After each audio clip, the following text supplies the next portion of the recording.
Olá, sejam todos bem-vindos a mais uma edição do programa Reflexões Pedagógicas, Diálogos entre a Teoria e a Prática.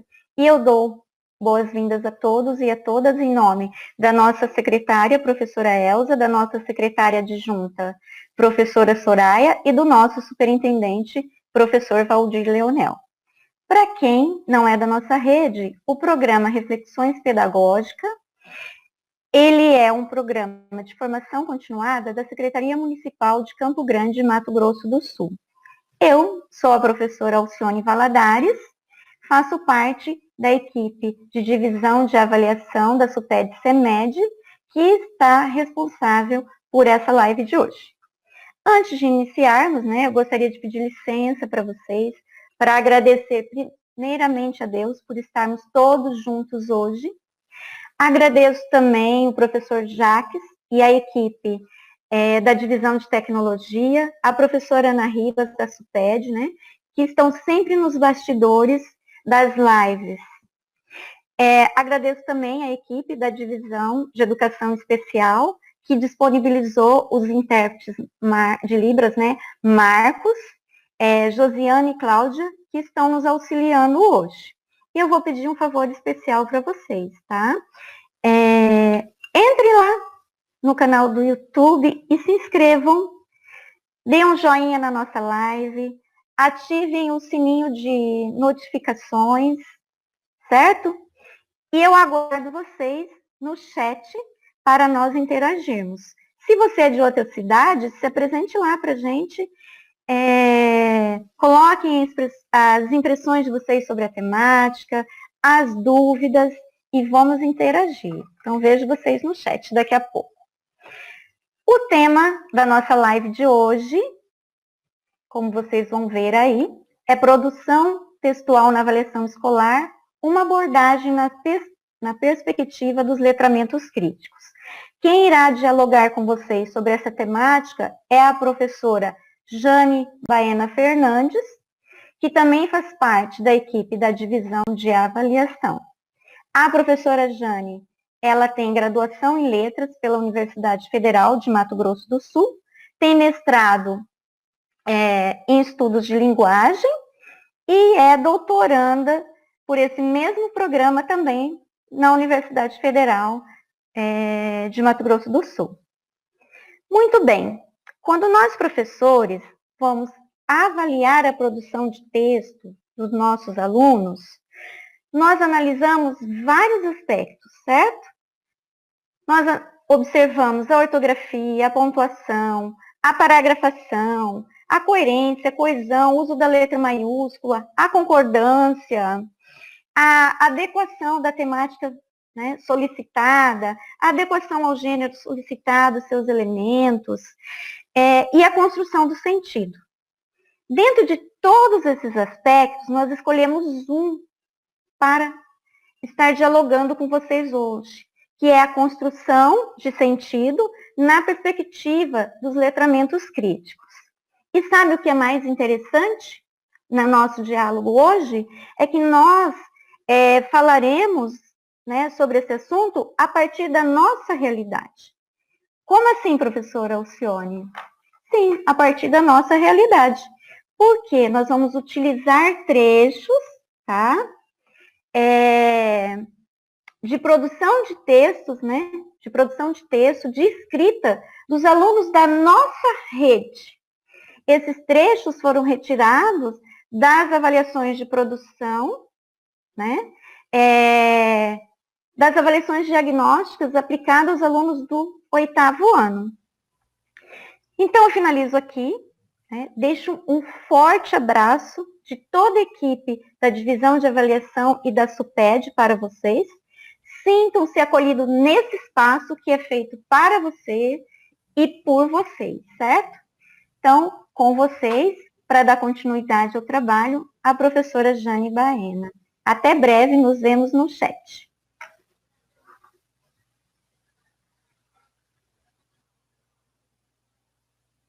Olá, pessoal, tudo bem? Então, espero que você encontrar todo mundo bem, por mais que estamos passando momentos difíceis, mas a gente tem que continuar a estudar, né? E vamos lá para o nosso estudo de hoje, tá? Então, eu vou falar um pouquinho do objetivo agora. Aqui é só apresentando, a Alcione já apresentou nossa chefia, né? Então, o nosso objetivo hoje é analisar, pela perspectiva dos letramentos críticos, a construção de sentido presente nos testes de produção textual realizado pelos nossos alunos da rede, tá? No componente curricular de língua portuguesa.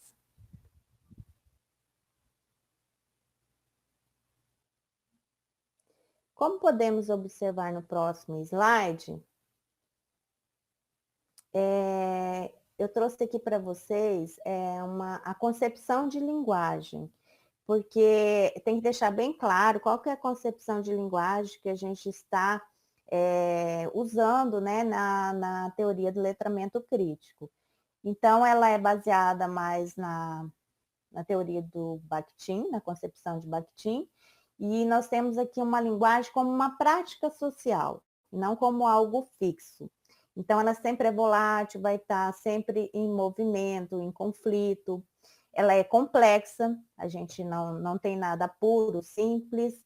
Ela é dialógica, porque a partir do momento que eu transmito o que eu me comunico, que eu faço um discurso, eu também eu trago vozes, eu trago interpretações de outras pessoas, e eu também já espero uma resposta de alguém, nem que seja essa resposta seja um silêncio, ou que seja calar alguém, ou que seja, eu sempre estou esperando um retorno de alguém, uma interpretação.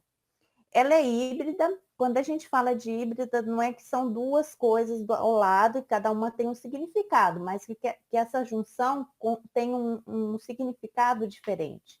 Ela não é neutra, ela é ideológica, sempre quando eu emito uma fala, eu tenho uma intenção. Por isso, ela pode produzir sentidos, na realidade, ela produz, né, sentidos pluralizados, né? Então, às vezes, uma fala ou uma palavra, ela tem várias interpretações, várias construções de sentido.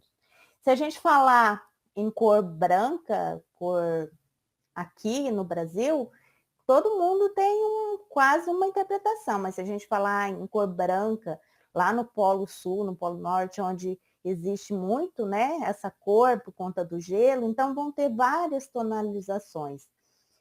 E aí, como eu disse, um discurso pode gerar uma palavra, um discurso, né, uma comunicação pode, e um texto pode gerar várias interpretações. E a linguagem ela evoca questões coletivas e individuais, né? Porque a partir do momento que eu estou emitindo o que eu sinto, que eu penso, que eu estou escrevendo, estou discursando, eu trago comigo já construções de outros discursos, né? E aí eu já fiz a minha interpretação individual. Então, aí tem questões coletivas e individuais, porque eu fiz a minha interpretação a partir de vários discursos de outros. No próximo slide, agora. Aí agora eu vou falar um pouquinho dos letramentos críticos, né? Então, até por que a gente está usando no plural.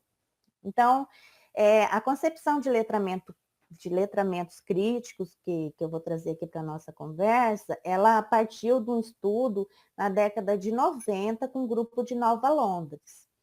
E ele se voltava para a discussão de uma pedagogia que direcionava para os multiletramentos. Por que pensar em multiletramentos? Que são várias interpretações com várias modalidades de textos, né, de construção, que a gente trabalha bastante já a multimodalidade, que a gente até, para alguns é uma novidade, mas é uma coisa muito antiga, né? Então, se eu estou falando aqui, eu não consigo falar sem mexer as mãos. Então, se eu estou mexendo as mãos, se eu estou o meu tom de voz sobe, abaixa, né? O meu gesto, a minha feição, tudo isso faz parte da minha linguagem. Então, é uma linguagem multimodal. Então, ela produz sentidos diferentes conforme a minha tonalidade, o meu tom, como que eu abordei, a minha escolha lexical, né? Então, eles estavam tentando, né, explicar o que ainda era importante em abordagens tradicionais de leitura e escrita. Não é que a gente vai descartar, como a Alcione colocou lá, nós temos vários aspectos que a gente já trabalha na escola. Nós não vamos descartar a questão tradicional de leitura e escrita, mas a gente tem que complementar, tá? Com conhecimentos novos, né? E principalmente nos nossos ambientes de comunicações atuais, tá? Então, quem está falando isso, né, a base dessa fala, é Calantes e Cope, que são pessoas que participavam, são estudiosos, pessoas, né, que participam desse grupo ainda hoje e que está já disseminado em vários países do mundo, tá? Inclusive aqui no Brasil tem um grupo, né, que é Montemor, que tem o professor Menezes de Souza, tá cá, aqui do professor até da UEMS, que estuda muito, né, o professor Maciel, que estudam letramentos críticos, né, nessa perspectiva. E o Pinheiro é o professor lá da Unicamp, que também trabalha nessa linha, tá? Pode passar. Aí, continuando a questão dos letramentos críticos, né, o que se tem que pensar, então, não é destruir ou deixar de lado o que a gente está trabalhando, mas a gente tem que redefinir práticas, né, movendo o campo do letramento. A gente não precisa mais pensar num letramento no singular, mas a gente tem que pensar no plural, né? Porque a gente tem que reconhecer que tem várias formas de comunicação, principalmente com as tecnologias, com cyberespaço, internet, redes sociais, né?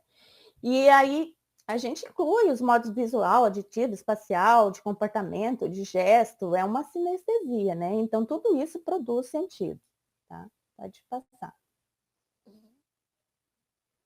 E aí, além desses autores, tem outros autores, né, que trabalham a questão do letramento crítico, e como eu vou trazer excertos dos nossos alunos, eu trouxe também a Jenks, que ela trabalha com quatro aspectos que ela acha importante quando a gente vai fazer uma análise crítica, né, em texto ou quando a gente vai construir. Então, ela trabalha com poder, a diversidade, o acesso, o design e redesign, que são juntos, né, que às vezes a gente só constrói, às vezes a gente tem algo construído e a gente ressignifica. Então, o que seria isso? A partir de uma leitura, de uma produção textual, né, ou uma leitura de um texto, que às vezes a gente coloca como motivador para o nosso aluno, né, para ele estar produzindo, a gente tem que problematizar, desconstruir, mas não no sentido de destruir, né? Essa desconstrução não é para ficar ali acabada, é para reconstruir, para ressignificar. Então é um outro olhar, é uma outra perspectiva, né? Então é como se a gente tivesse um objeto ou coisa, a gente estivesse olhando só de um lado e a gente conseguisse virar e ter outros olhares, né? Enxergar outras coisas, né? E fazer o nosso aluno refletir também sobre isso. No próximo slide, a Jenks, eu trago uma questão da Jenks, que ela mostra que o aspecto crítico engloba a inter-relação, interdependência, como eu falei para vocês, né? Do poder, acesso, diversidade e design na construção de discursos presentes na sociedade. Isso é muito relevante nos dias atuais, que a gente está tendo muito fake news, né? Então, o que a gente tem que... Quando a gente lê um texto, a gente produz um texto a partir de construções ou de conhecimento que a gente tem que ter esse cuidado. O que ela quer dizer com isso? Porque às vezes a gente... Vamos trabalhar um cartaz na sala de aula. Né? Então, a gente vai visualizar lá o cartaz ou produzir um cartaz com nossos alunos, uma propaganda. Né? Então, quem que eu estou, que tipo de linguagem que eu estou utilizando lá, quem que eu vou atender com aquela linguagem, né? E aí vem a questão do design, quando eu uso tipo de cores, de formas também, né? A gente tem que pensar em tudo isso, qual o sentido que eu vou dar para isso, né? Porque tem a cultura das pessoas, as cores, os formatos também interferem em culturas, né? Então, a gente tem que pensar nesses aspectos, né, de poder, né? Se eu não estou exercendo poder, se eu não estou discriminando e colocando isso de uma forma hierárquica, que só alguns vão ter poder, né, vão conseguir ter esse acesso, e eu vou conseguir atingir um número maior de pessoas. Isso não quer dizer que a gente não vai excluir, que a gente sempre acaba excluindo. Quando a gente seleciona, é uma forma de tentar excluir menos. Porque sempre quando a gente seleciona alguma coisa, a gente acaba excluindo outros, né? A gente vai ver mais para frente alguns exemplos, tá bom? No próximo slide, a autora, só explicando um pouquinho, né, sobre a questão do design, né, que eu já até falei, ela usa a palavra design ao invés de construção, porque ela considera o dinamismo, ao invés de construção ou produção, né, o dinamismo e a complexidade das linguagens que compõem o texto, né? E a diversidade que a gente tem na produção de significado, principalmente em textos emergentes, né? E a gente pensando aqui especificamente na nossa produção textual, né? A gente tem o visual, a gente tem a questão da escrita, a gente tem, muitas vezes a gente tem o áudio, então a gente tem que pensar em tudo isso. Então, para a Jenks, esse processo deve sempre estar pautado na ética e justiça social. Por que ela fala isso? Porque se a gente começa a falar assim, vamos abrir para as possibilidades, tal, vale tudo? Então pode falar o que pensa? Né? Às vezes a gente tem até atrito com os alunos, principalmente, acho que todos, né? Mas língua portuguesa, que eu sou da área, que eles usam alguns palavrões, assim, um vocabulário que a gente não gostaria que eles estivessem usando dentro do ambiente da escola. Mas aí a gente tem que pensar na questão ética e trabalhar isso com eles, a questão ética e a questão da justiça. Então, esse é um parâmetro para a gente não estar ultrapassando os limites, né, que não também já ia a agredir outras pessoas. Então, a gente tem que pensar na questão ética e pensar na justiça social. Então, estou sendo justo? Está sendo ético isso? Então, quando surgirem questões assim, a gente tem que fazer essas perguntas. Então, os letramentos críticos, pode voltar um pouquinho, aí, obrigada. Os letramentos críticos consistem na capacidade de compreender que os discursos nos produzem, eles falam através de nós. E eles podem, entretanto, ser desafiados e mudados, porque a gente tem que ter essa autonomia. A gente não pode simplesmente ler, como diz uma notícia falsa lá, e aceitar aquilo como verdade, a gente reproduzir, né? A gente tem essa autonomia de analisar, de ver, de entender, ou até entender o porquê que uma pessoa está produzindo aquilo, de ter como argumentar. Próximo slide. E aí, quando a gente questiona, né, esses sentidos produzidos pela ótica do letramento crítico, a gente cria sempre uma atmosfera de reflexão, né, que leva à autocrítica, principalmente porque se a gente pensar no letramento de Soares, que muitos já leram, conhecem, ela usa mais da gente conseguir entender, e ela usa isso também, o letramento como uma prática social, né, ela trabalha com essa questão social, mas no sentido da gente conseguir lidar, desenvolver com a tecnologia, com o visual, mas não trabalha essa questão também da autocrítica, né? Porque o grupo de Nova Londres, esses pesquisadores, e até inclusive os do Brasil, eles têm como base o Paulo Freire, mas não as publicações mais antigas dele, mas a partir do livro de Pedagogia da Tolerância.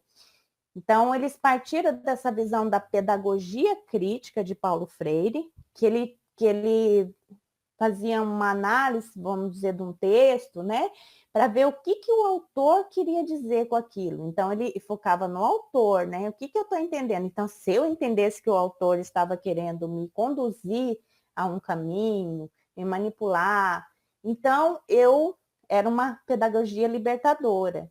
Mas, na verdade, vai além disso.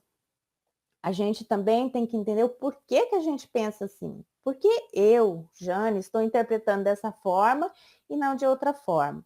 Então, a gente tem que trabalhar com essa questão aí a partir de pedagogia de tolerância, né? Muitos autores, né, fizeram uma releitura de Paulo Freire. Tem várias obras até que trazem, né, textos, artigos, capítulos sobre essa questão. E aí a gente leva a autocrítica e a criticidade dos conteúdos abordados em sala de aula, que é o nosso foco aqui, né? Então, não só eu estar fazendo uma crítica diante de um texto, e não a crítica numa forma negativa, tá, gente?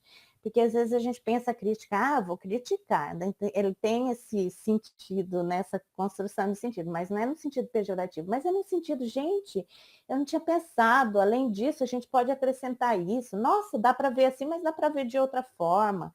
É de ampliar, sempre de ampliar, acrescentar, tá? E esse processo propicia a ampliação do horizonte crítico, como eu tinha falado, que verte um leque de possibilidades de ensino e aprendizagem. Aí no próximo slide.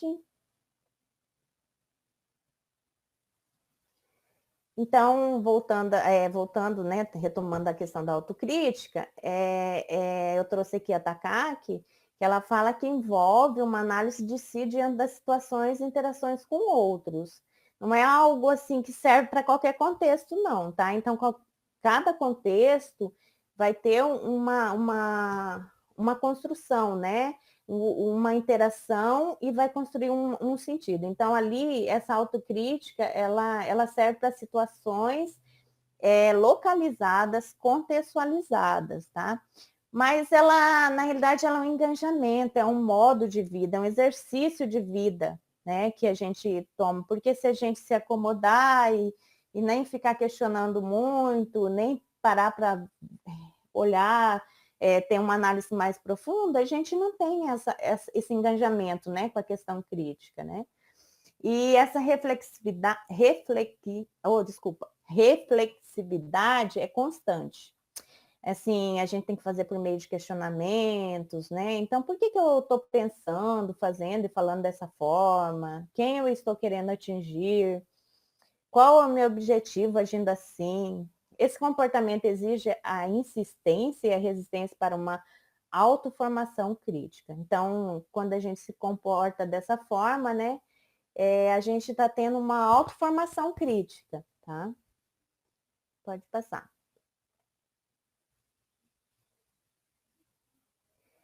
E também, além da Jenkins, né, e falando da autocrítica com Takaki, eu trouxe aqui Langsher e Nobel, que eles falam dos novos letramentos. Mas novos letramentos, entre aspas, tá? Esses novos, porque são letramentos que, na realidade, para alguns são novos, para outros já são antigos, então a gente não pode ter essa, vamos dizer, essa linearidade, né? Certinho, assim, que vamos pegar a geração, né? Muitos jovens hoje não se dão tão bem com a tecnologia como outros de mais idade. Então, a gente não pode definir assim, não, os novos se dão super bem e os antigos, os de outras décadas, não necessariamente, tá? Tem muita gente que consegue acompanhar e outros não têm afinidade, que são poucos, né? Mas tem alguns. Então, o surgimento de novos tratamentos tornou-se mais intenso em decorrência de uma fratura. Então, quando teve essa questão do cyberespaço, a gente tem agora, a gente pode pensar conforme os autores, em dois espaços, né? Que é um físico e um virtual, e eles coexistem, né? E eles fazem parte da realidade da escola, né? Então a gente pensa nessas mentalidades. Então eu acho que a gente tem muito isso lá na escola, a gente fica em conflito com isso, porque às vezes o currículo tem propicia, né, a gente a trabalhar essa mentalidade mais física, industrial. E a cyberespacial é pós-industrial, né? Ela gera novos letramentos, porque estão surgindo novas tecnologias, novas formas de comunicação. A gente se comunica, né, em espaços diferentes, em tempos diferentes, então tudo isso modifica o nosso jeito, né, de pensar, de agir. Próximo. Então, a gente pode dizer que a efetivação de um novo, entre aspas, letramento, ele não é automático, né? Então, às vezes, ele se manifesta depois de muito tempo que está lá na escola, por exemplo, né? Se a gente pensar nas tecnologias, na sala de informática, outros tipos de tecnologia que chegou à escola, lousa digital, ficou lá muito tempo, mas acabou que muitos professores, muitos educadores utilizam com a forma tradicional, como se fosse só para produzir, reproduzir, mas não explora, né, o que a tecnologia tem. Não é só explorar o que a tecnologia tem, é ter uma nova mentalidade.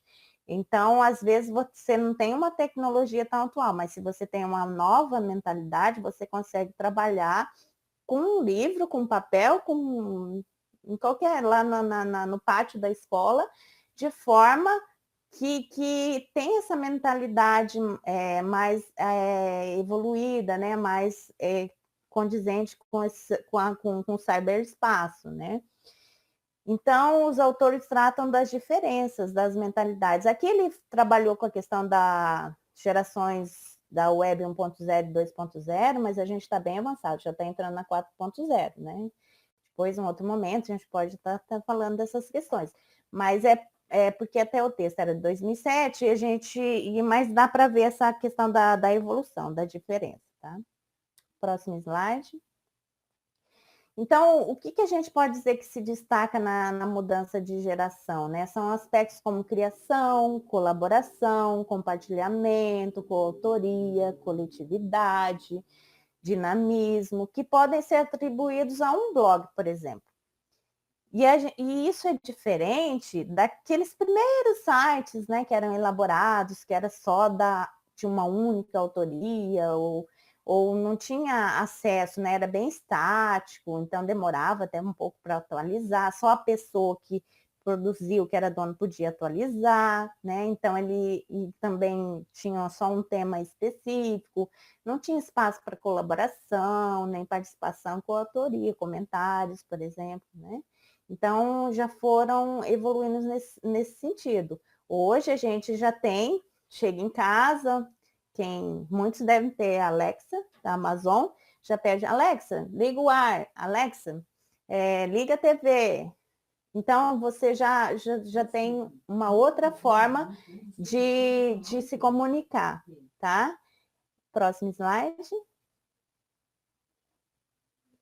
Então, agora nós vamos entrar na proposta de produção de texto, né, dos alunos do 8º ano, que foi uma avaliação que aconteceu em 2018, avaliação externa aplicada pela Secretaria Municipal de Educação de Campo Grande. Eu vou mostrar primeiramente a proposta de produção e depois os excertos que a gente vai estar analisando. Tá? O primeiro o primeiro texto, né, que motiva a produção dos alunos, fala futebol, lazer e práticas lúdicas.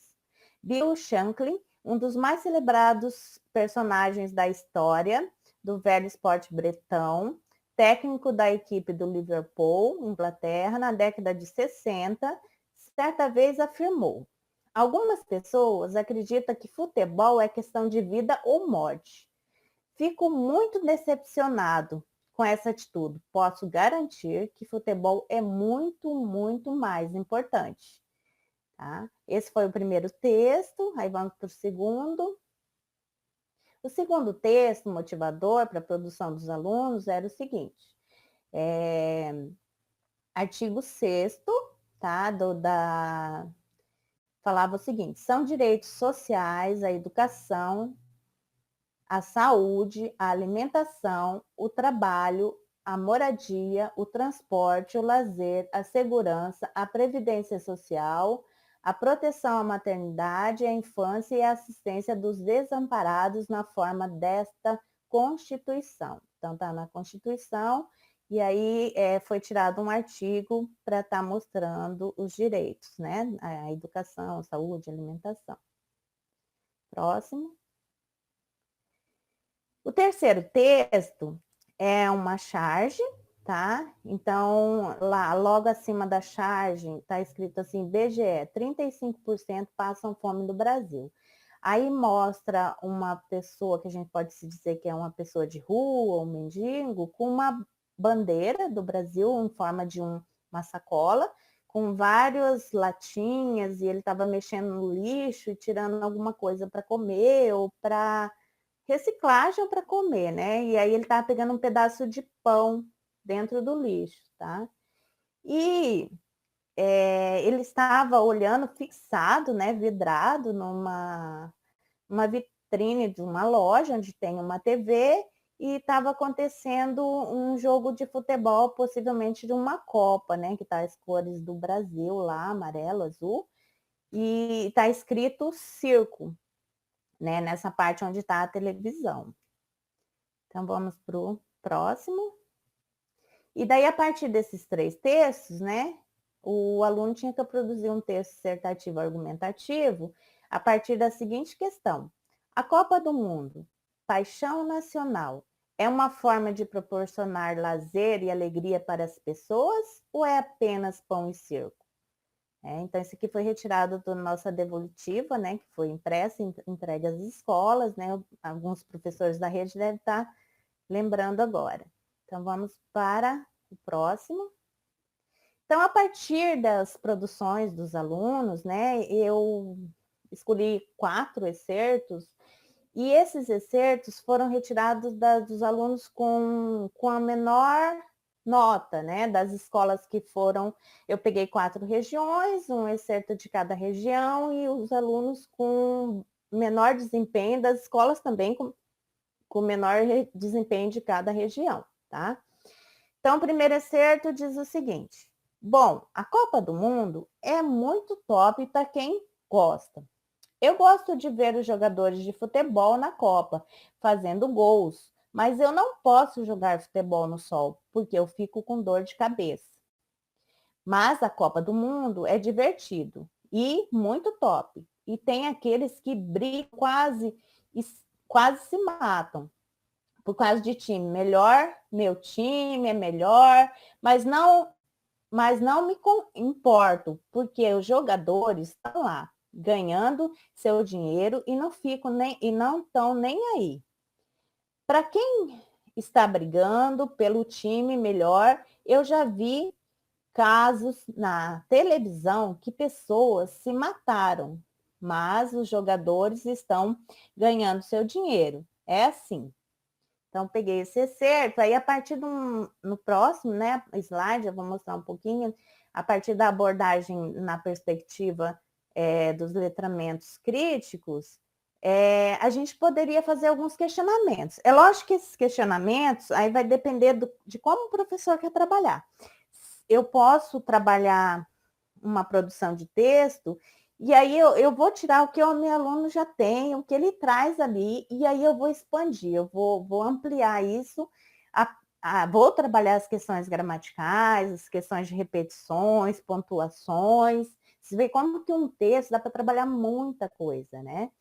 Então, na realidade, não tem tanta necessidade da gente trazer algo novo. A partir do material que a gente tem do aluno, a gente pode trabalhar muita coisa. E aí, numa abordagem da perspectiva dos letramentos críticos, eu posso perguntar para o meu aluno, aqui pensando na Jenkins, né? Pensando nessas questões de reflexidade, de se atende à diversidade, de acesso, de poder, né? E da produção que foi construída, né? Então, quais pessoas conseguem praticar esportes? Né? Então, ele está falando ali que ele não consegue, que ele tem dor de cabeça, então ele pode fazer um link aí com outras pessoas que também têm dificuldade, né? Existem atividades esportivas que compreendem as pessoas com limitações físicas e ou enfermidades, né? Então, eles podem entrar na questão da Paralimpíadas, né? E o futebol tem, né? Então, são até temas para pesquisas, mesmo em países, como que está isso, né? E quais são os esportes trabalhados nas aulas de educação física da escola? Às vezes, trabalha esse, mas professora, por que não trabalha tal esporte? Porque tem esportes são vários, né? E às vezes eles têm afinidades com outros, então é uma forma de estar inserindo, estar em outros tipos de aula, de estar pesquisando, estudando sobre isso, tá? Próximo. Além dessas questões, né, tem mais algumas aqui, mas aí eu penso que vocês olhando assim, vocês também já remetem a outras questões, né? E é lógico, gente, lembrando aqui que isso não é fácil, né? É todo um exercício de autocrítica, né, de reflexividade que a gente vai fazendo, porque a gente não consegue elaborar essas questões assim de uma hora para outra. A gente tem que estudar muito, tem que trabalhar bem o texto, tá? Então, aí outras questões poderiam ser: tem algum esporte que gostaria que fosse incluído nas aulas? Por que você acha que alguns esportes foram escolhidos como conteúdo para as aulas de educação física e outros não?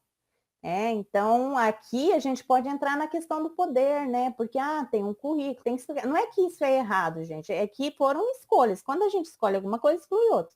Então, por que a gente pode estar trabalhando isso com eles, esses conflitos? Não, foi escolhido assim, porque no currículo está assim, mas a gente, né, sempre tem revisão, alguns anos, a gente pode, né, estudiosos sempre pode pôr em evidência outros esportes, né? Então, aí abre-se um leque, né, de possibilidades, de problematizar o tema Copa do Mundo, relacionando com lazer e com a política pão e circo, tá? No próximo slide, é o excerto 2, aí o aluno diz o seguinte: o que é a Copa para cada pessoa? A Copa para algumas pessoas são como um esporte para se distrair, para se divertir. Mas para outras pessoas são como um desafio para ganhar do time adversário. Para outras, são como um esporte besta que fica correndo atrás da bola para chutar ela para o gol. Para o gol, no caso, né? Mas como uns pensam desse jeito, outros podem pensar de outro, porque cada um tem seu jeito ou seu modo de pensar. Como eu penso de um outro jeito e vocês pensam de outro, mas para mim o futebol da Copa é um esporte super divertido, alegre, bacana de se jogar com os amigos. Tá? Então vamos para a análise desse excerto. Então, pensando aqui em uma das teóricas, né, que a gente abordou na Jenks, né, a gente vê que o aluno ele já traz a questão da diversidade já no título, né, que ele fala, né, dessa visão das pessoas, né? Então, o aluno já traz isso, mostrando as várias opiniões das pessoas, né? E essa atitude demonstra que o aluno não se prendeu à visão estereotipada que todos os brasileiros são apaixonados por futebol, né? E de que o esporte somente traz alegria e entretenimento, né? Então, ele sabe que para muitos não traz isso, mas para ele é. Então, é legal que ele mostrou a visão dele e ele respeita a visão dos outros. Então, isso é legal de partilhar com a sala de aula, mostrar os pontos de vista, né? Mas aí, e aí, né? Será que a gente só trazendo várias opiniões, a gente já tá conseguindo atender todo mundo, ter acesso, só trazendo? Então, acho que além disso, a gente tem que construir um sentido, né, com todas essas diversidades, né? Produzir argumentos, discursos em cima de toda essa diversidade. Não é fácil, nem sempre, na maioria das vezes a gente não vai conseguir, a gente vai se decepcionar, mas isso faz despertar nos alunos essa visão mais ampla, né? Que pode ajudar em outros momentos, e é todo um processo. Próximo slide.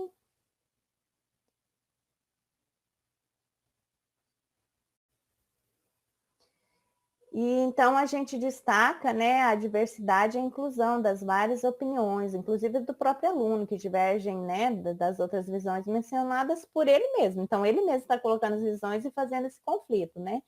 Então, a gente pode ver que esse discurso do aluno, ele rompe, né, com o discurso dominante, normalizado na sociedade, né? Então, aqui enfatiza muito essa questão do poder, né, do discurso que sempre é posto como certo, como correto. Não, como que não gosta de futebol? Não, tem muita gente que pode não gostar, né? Então, aí no próximo slide, a gente também pode pensar em algumas perguntas, né, que poderiam ser levantadas pelo viés dos letramentos críticos, né, que seriam: todos os brasileiros gostam de futebol? Quem tem acesso aos jogos da Copa do Mundo? Então, pensando no custo, né? O campeonato de futebol feminino tem o mesmo prestígio que o masculino? Existe igualdade salarial para ambos os gêneros de atletas? Né? No próximo slide. Quem detém os direitos de gerenciar os campeonatos de nível nacional e mundial? A gente pensando aí na Confederação Brasileira, né? Tudo que já veio de reportagem sobre eles, né? Muitos ou poucos são favorecidos com os campeonatos, né? Quem é favorecido? Daí pensando aí no acesso, né? O preço dos bilhetes deveria ser diferente para os diversos compradores? Você acha que teria vontade e meios para mudar isso? Próximo slide. E sua família, comunidade, o que pensam? Né? Para mostrar essa diferença também de pensamento, né? Como você, sua família e comunidade poderiam tentar mudar isso, caso concordassem e tivessem vontade para tal fim, né? Lógico que podem muitos manifestar que tá bom, que não teria como mudar, né, no caso. Aí no próximo slide. Aí o excerto 3, vou ler com vocês rapidinho. Coisa mais importante para algumas pessoas, sem muita gente, algo acaba a amizade porque pede o jogador ou porque às vezes inventam sem querer. E muita gente não gosta, disse a melhor forma das pessoas. Se relacionar melhor é fazer o que gosta, jogar bola, caminhar ou fazer outros esportes. Porque a vida não é um pão para ficar parado. A vida é um circo. Apesar que parece que ela falou a vida é um círculo, né? Todo mundo se movimenta, é círculo. A vida é um círculo. Todo mundo se movimenta, o mundo é enorme para ficar parado. Então, aqui a gente viu já um aluno trazendo estratégias, né, para trabalhar a charge. Vocês viram que os outros trabalharam só a questão do campeonato. Então, eles remeteram a alguma situação, né, mas bem de leve, mas falaram mais do campeonato. Então, não fizeram relação com o texto 3, que era a charge do pão e circo, né. Vamos para a análise. Então, numa perspectiva do letramento crítico, o professor poderia levar os alunos a refletir a partir de questões como: para um bom relacionamento entre as pessoas, bastaria somente cada um fazer o que gosta? Então, ali no começo ele fala que um pode correr, o outro pode fazer outro tipo de esporte, tá tudo bem. Quem gosta, gosta, quem não gosta, né? Aí cada um pode fazer o seu esporte. Mas será que só isso adianta? Cada um fazer seu esporte? Então, vamos lá para a próxima. O que impulsiona as pessoas a terminarem a amizade por opiniões divergentes em relação aos times de futebol? Você acredita que existem outras divergências na sociedade além das ligadas aos esportes? Se sim, quais? Por que existem opiniões diferentes? Por que muitos não aceitam a opinião do outro? Então, está falando dessa divergência, né? De quem gosta, não gosta. Então, quem não gosta é só fazer outra coisa e pronto, está resolvido, né? E aí poderia se trabalhar isso, né? Aqui a gente está trabalhando a questão da diversidade, né? Que Jenkins coloca. Então, é importante isso. Não é simplesmente porque ele é diferente, eu vou ficar na minha, ele fica na sua. Não, gente, a gente tem que ter uma convergência conflituosa, tem que começar a entender o outro e tentar ter um meio termo, né, para caminhar, porque quando a gente está vivendo muito isso, isolamento por causa de radicalismos, né, então a gente tem que começar a se colocar no lugar do outro, entender o outro. É lógico que tudo isso tem oportunidade, tem momentos, né, mas a sala de aula eu acho que é um espaço que a gente, em alguns momentos, a gente pode conseguir, nem sempre, né, mas em alguns momentos a gente tem essa oportunidade, tá? No outro slide. Então, a partir do letramento crítico, seria de grande relevância para aguçar a criticidade, né, contribuindo para a escrita. Uma proposta de produção coletiva em que várias opiniões acerca de um tema estivessem presentes, destacando. Então, além da leitura, de questionamentos, esse texto do aluno leva a gente a tentar produzir, aqui uma proposta, né? Eu trouxe aqui Lancashire e Nobel, que eles trazem isso, né? Porque tem várias opiniões. Então, vamos fazer uma produção, né? Colocando essa complexidade das relações, essa heterogeneidade que existe, né? Essas várias opiniões, né? Então, aí a importância de agir numa nova ética que pressupõe um novo ético. O que seria esse novo ético? Então, é um novo ser humano. Porque a partir do momento... Eu tenho a minha visão, eu entendo, e eu gosto só de natação. A partir do momento que eu consigo escutar o meu colega, que ele gosta muito de corrida ou de futebol, entender o porquê que isso traz alegria para ele, na família, que todos gostam, que lá um torce para um time do outro e esse é um momento legal. Então, se eu começo a ver, escutar os argumentos, ouvir, né? Que a gente tem que parar para ouvir, né? E aí a gente vai destacando essa relação, né, de complexidade, pode construir aí, né, uma nova ética, essa questão de relacionamento sem estar interferindo muito no outro, né?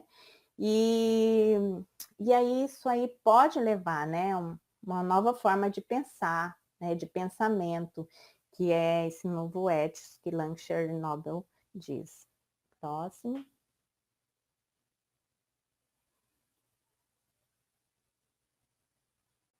Então, as várias informações veiculadas na sociedade,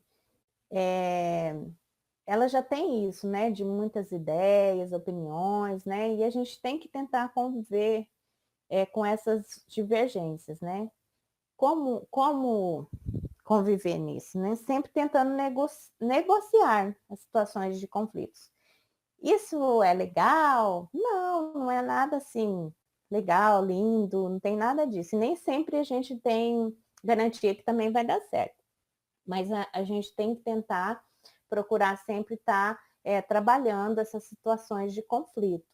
A gente não pode simplesmente separar, né, segregar, e também a gente não pode bater de frente, impor, né? Então, a questão central aí é a negociação mesmo desses conflitos, tá? Aí no próximo slide, o excerto 4. Aqui, nem sei se vocês vão conseguir visualizar direito, né? Desculpe, que até acho que eu não li muito bem o excerto anterior. Mas é a questão do aluno aqui, ele começou a fazer a prova, né? E aí acabou a tinta da caneta. E vocês sabem que toda avaliação externa, principalmente, né, nos maiores, né, exigem a caneta, né? Então aí ele tá falando, ele não consigo entender desse jogo, eu só entendo que tem que correr atrás de uma bola e marcar um gol, só isso. Então ele está menosprezando a questão do futebol, né? Depois ele pega um lápis, né? Ele ou ela, né? O aluno, eu não posso terminar o texto, porque acabou a tinta da minha caneta, né? E o meu colega não tem. Não foi falta de pedir, eu perguntei. Ele que não tinha, eu estava escrevendo. Então, ele disse que não tinha, pediu a caneta, né? E aí o colega não tinha, não foi falta de ele perguntar, então ele não tem outra forma de escrever, né? E a única que o colega tinha, ele estava escrevendo, né? Então ele parou o texto, a produção de texto aí, tá? Aí vamos para análise. Então, aqui a gente vê a questão do poder, né? A gente coloca lá, chega, lê, ó, só vai poder utilizar a caneta. Então, o aluno, ele começa, né, seguir as regras, porque tem todo, né, teve todo um discurso, teve toda uma orientação, a conscientização de fazer essa avaliação, da importância da avaliação. Então, há uma luta, né, pelo acesso mediante o poder das normas estabelecidas, né, que remetem à utilização de uma caneta para a produção do texto. O aluno afirma jogar futebol somente para receber pontos na disciplina, né, que está lá logo no começo, que acho que eu acabei não lendo esse pedacinho. Mas ele se sente pressionado a realizar tal atividade, né? Então, aí a gente vê a questão do poder. Então, por isso que na hora Jenkins coloca, né, que na hora de trabalhar isso, de fazer produção, trabalhar alguma atividade com os alunos, principalmente nas atividades avaliativas, é lógico que a gente não vai entrar no mérito aqui das avaliações larga escalas, que tem todo um parâmetro, porque precisa, por conta das correções, não tem como ser diferente, né? Mas dentro da sala de aula mesmo. E ela fala muito dessa questão, né, do poder. Então, se eu estou ali exercendo um certo poder sobre o meu aluno, então eu acabo direcionando ele, eu não deixo ele livre entre aspas, né, que a gente já falou dos parâmetros aqui dentro da ética, de uma justiça, para que ele possa expandir o conhecimento dele, né? Então, às vezes ele não continuou o texto, por conta só de um simples aparato, né, que se exigia na avaliação, tá? Aí no próximo.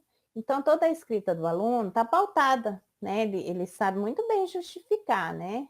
Em prol dessas exigências, né? Então, em nenhum momento percebemos que houve aprendizagem. O aluno, ou que o aluno busca aprender alguma coisa, ele simplesmente obedece às questões impostas. Então, como ele não fez, ele faz educação física para receber nota. E ele não conseguiu terminar porque tinha que escrever com a caneta. Então, ele é bem assim, né? Me exigiram isso, não consegui e parou. Então, não tem esse movimento, essa agência, essa resistência só na parte argumentativa, né? De atitude do aluno. No próximo slide. Aí, se a gente pensar numa posição crítica, né? O professor poderia levantar as seguintes questões para o aluno, né? O seu entendimento do que seja o futebol vale para as outras pessoas também? Então, ele não gosta, então outros também não gostam, todo mundo não gosta. Existem outras opiniões acerca do futebol? Sim, qual é a sua opinião sobre elas, né? Aí a gente vai ver se o aluno é igual um aluno anterior, né, que respeita as opiniões ou não. Ele não, a minha é certa, né? E trabalhar isso, né, com os argumentos. Próximo. Você acha que foi prejudicado pelo fato de aceitar somente caneta na elaboração do texto? Aí a gente vai ver se o aluno realmente queria produzir, tinha condições de produzir, ou só se colocou como uma desculpa, um argumento, né, para não produzir. Você acredita que tem outras formas de produzirem o texto? E sim, quais? É uma forma também de extrair aí a produção do aluno, o argumento. Esses questionamentos fariam o aluno expandir as ideias e desenvolvê-las criticamente, tanto oralmente quanto na escrita. Tá? Aí no próximo.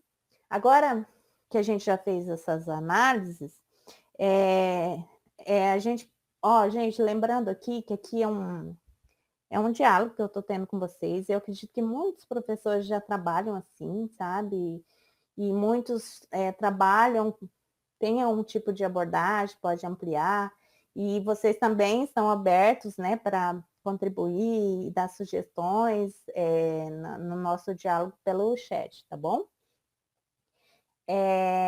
Aqui eu trouxe um exemplo de atividade na perspectiva dos letramentos críticos, né? Então, Servete, né, da Mica Pardales, que eu coloquei tchau ali, eles também participaram do grupo de estudo Nova Londres, né?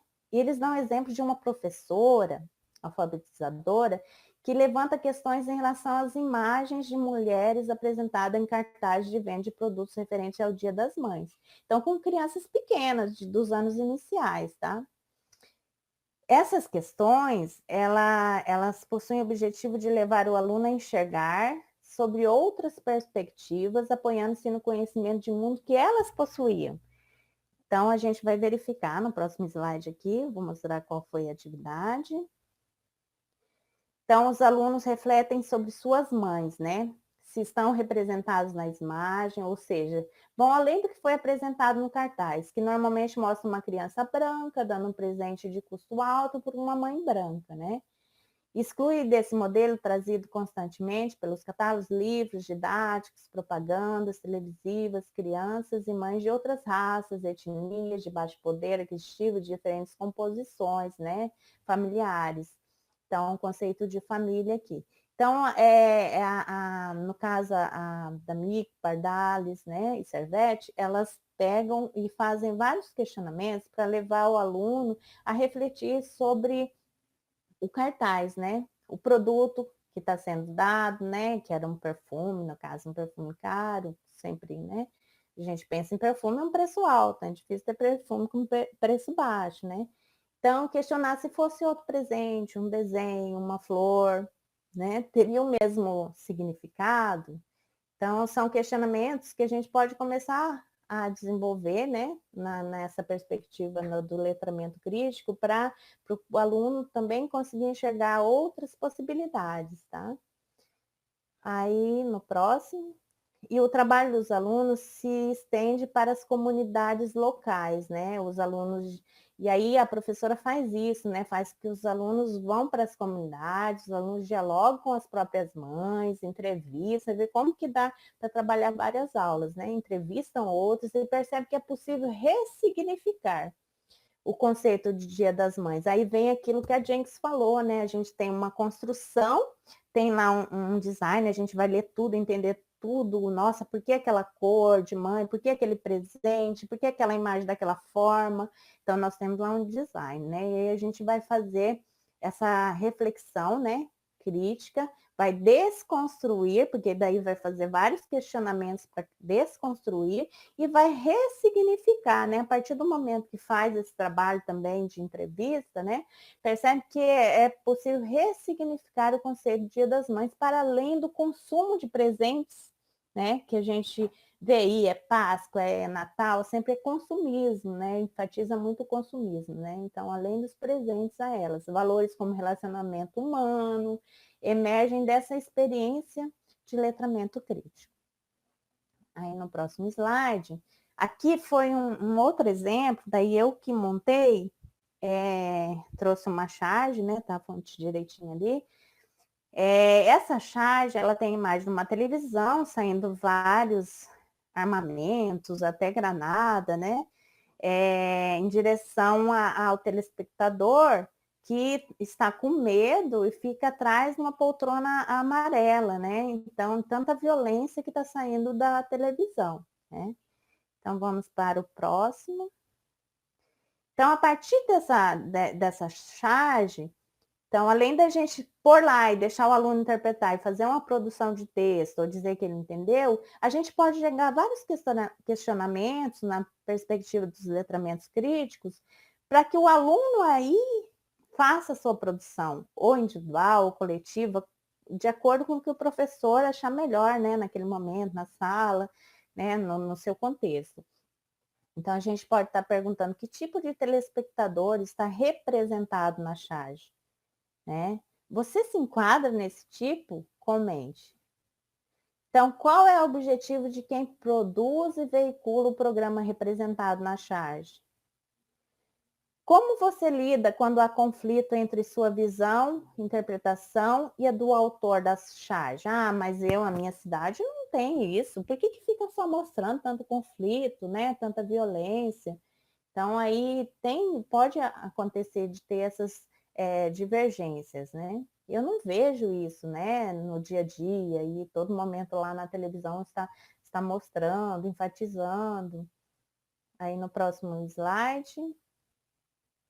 quais os possíveis programas que estão sendo representados na charge, né? Então, a gente pode pensar nos programas, né? Jornalístico, um filme de violência, própria novela, não sei se tem algumas nessa situação.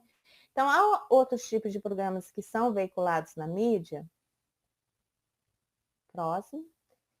Então, gente, ali eu passei para vocês 2 exemplos, né? Mas é lógico que isso aí tem, né, inúmeras situações. Lembrando aqui que o letramento crítico não é uma metodologia, né? É uma abordagem que a gente tem, é um exercício, e ele ajuda a ampliar, né? Ampliar os conhecimentos, tanto nós, quando a gente faz uma autocrítica, como dos alunos, né? Tendo esses outros pontos de vista, fazendo esses questionamentos, né, que visam tanto a minha visão, a da sociedade, a da família, a do autor, a gente não pode deixar de ver isso também, né, quem está produzindo. E essa charge que eu coloquei ali, eu coloquei algumas questões, mas poderiam ter muitas outras, né, que abordar outras questões, né, diante dessa charge, para que o aluno fizesse uma produção de texto, uma avaliação, né. E agora eu trago aqui só para fechar algumas considerações, né, que pode voltar um pouquinho o anterior. O mais importante no currículo escolar não é o conteúdo que será abordado, nem a quantidade, tá? De tópicos, né? Que a gente fica pensando às vezes, nossa, eu tenho que atender o currículo, né? São muitas coisas, né? E temas, né? Desenvolvidos em sala e cobrados na avaliações de alunos. Mas a forma, né? Vocês viram ali como a gente abordou, traz muitas questões e remete a muitas outras formas que aprofundam o estudo, né? Então, a forma como é abordado, tá? Próximo. E aí a gente pensar também, às vezes, em alguns momentos, né, o aluno como protagonista, né, destaque essas menções, né, como que eu coloquei lá os excertos dos alunos que tiveram as piores notas numa avaliação, né, e a gente pode aproveitar alguma coisa lá de argumento dele, né, para estar trabalhando e fazendo com que ele melhore, desenvolva, né, essas questões de argumentação, que tem uma visão mais ampliada, um que já é mais negacionista, um que já fala que está tudo posto, não consegue mudar. Então, a gente vê essas diferentes as percepções dos alunos, né? E pode estar trabalhando essas questões, né? Então, para evidenciar essa questão crítica, né, o conhecimento de mundo deles, né, aquele que fala que fala na questão lá de que ele não consegue, né, ele gosta de futebol, mas ele não pode jogar, né, e é questão que só faz o exercício, né, a aula de educação física por conta da nota. Então, a gente vai percebendo como que pensa no aluno também. Então, procuramos mostrar a importância de se expandir as ideias por meio de questionamentos que os letramentos críticos nos proporcionam. Tá? Aí, no próximo slide. Aí, os questionamentos aproximam a escola da dinâmica mais social, onde encontramos as várias... esses questionamentos, eles não restringem, vocês podem ver que ele amplia, alarga, né? Então, ele leva mais a questão das várias linguagens, porque não tem como você fazer vários questionamentos e o aluno ficar restrito só na parte escrita. Ele vai, né? Tem a questão da oralidade, tem os outros gêneros emergentes que eles vão estar falando, comentando, né? Com os quais temos que lidar no dia a dia, né? Principalmente em relação à tecnologia. Aí, no próximo. Então, o que a gente pensa aqui? Que as estratégias vindas dos professores, né, que acrescentem ao currículo, são bem-vindas, né? E como que a gente pode fazer isso, né? A gente consegue fazer isso por transformações, né, do conhecimento, do nosso do nosso ser, né? E metodologias também, né? Que não é o caso da teoria, como eu falei, mas é de como se trabalhar outros tipos de metodologia. Essas 3 questões estão imbricadas uma na outra, né? Elas são possibilitadas pelas lentes dos letramentos críticos, tá? Aí.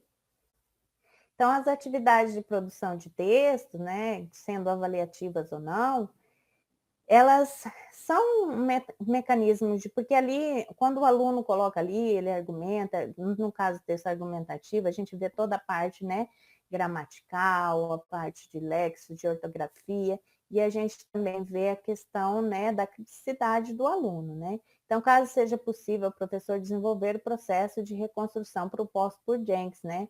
Levantar questões com base nas práticas propostas pelos letramentos críticos, que amplia as construções de sentido geradas pelos alunos, o que pode trazer mudanças de comportamentos no âmbito escolar, né? Evidenciando um novo letramento. Então, aí lembra daquela questão que quando tem uma nova coisa, vamos colocar uma nova coisa, nova tecnologia, e nem sempre isso gera um novo letramento. Tá lá, mas eu não me apropriei, não consigo interagir, não consigo extrair nada daquilo, né? Então, a partir dessa questão do letramento crítico que amplia, a gente pode, nos permite, né, essa questão mais nova, entre aspas, né, um novo letramento, e conseguir trabalhar melhor, né, até com os gêneros emergentes, tecnologia com que vem aí.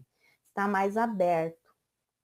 Bom, essas são as referências utilizadas e eu quero agradecer muito a vocês, né, por terem me ouvido, né, esses minutos, nem sei o tempo que deu, alguns minutos, e espero encontrar vocês aqui no chat para qualquer dúvida, tá?